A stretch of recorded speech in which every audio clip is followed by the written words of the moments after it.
is a sequence of songs, either all of the same topic or there's something that ties them together. And in this case, what ties it together, that these are all poems by Maya Angelou.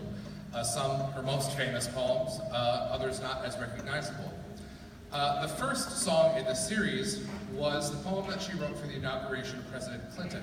Only the second time in history that a poet was asked to read a poem at a presidential inauguration. I asked David to read the poem tonight to us because I thought, first of all, it's a poem and it's nice to have something read for a change. And also because David's going off and he's going to be a theater major, and I thought he could perhaps do it some justice the way she did when she read it that very day in 1993. So, this is her poem from that day. David.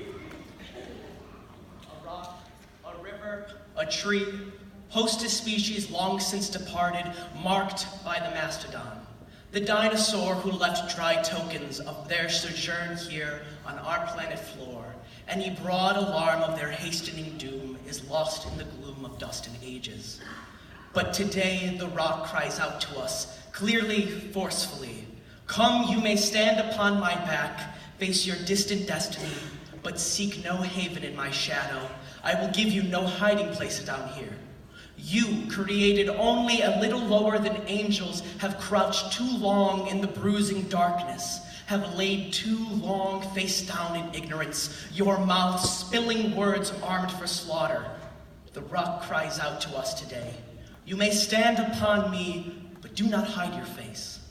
Across the wall of the world, a river sings a beautiful song. It says, come rest here by my side. Each of you a border country, delicate and strangely made proud, yet thrusting perpetually under siege. Your armed struggles for profit have left collars of waste around my shore and currents of debris upon my breast. Yet today I call you to my riverside. If you will study war no more, come, clad in peace, and I will sing the songs the Creator gave to me when I and the tree and the rock were one. Before cynicism was a bloody sear across your brow, and when you yet knew, you still knew nothing. The river sang and sings on. There is a true yearning to respond to the singing river and the wise rock. So say the Asian, the Hispanic, the Jew, the African, the Native American, the Sioux, the Catholic, the Muslim, the French, the Greek, the Irish, the rabbi, the priest, the sheik, the gay, the straight, the preacher, the privileged, the homeless, the teacher. They all hear the speaking of the tree. They hear the first and last of every tree. Speak to mankind today. Come to me here beside the river. Plant yourself beside the river. Each of you, descendant of some passed-on traveler, has been paid for. You who gave me my first name, you Pawnee, Apache, Seneca, you Cherokee nation who rested with me, then forced on bloody feet, left me to be employed of other seekers, desperate for gain, starving for gold. You, the Turk, the rabbi, the Swede, the German, the Eskimo, the Scot. You, the Ashanti, the Yoruba, the Kru, bought, sold, stolen, arriving on a nightmare and praying for a dream. Here, root yourselves beside me. I am the tree planted by the river, which will not be moved.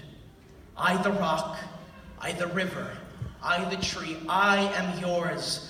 Your passages have been paid. Lift your faces and have a piercing need for this bright morning dawning for you.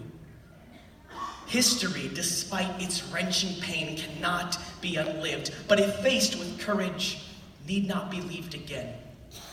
Lift your eyes upon this day breaking for you and give birth to the dream. Women, children, men, take it into the palms of your hands and mold it into the shape of your most private need. Sculpt it into the image of your most public self.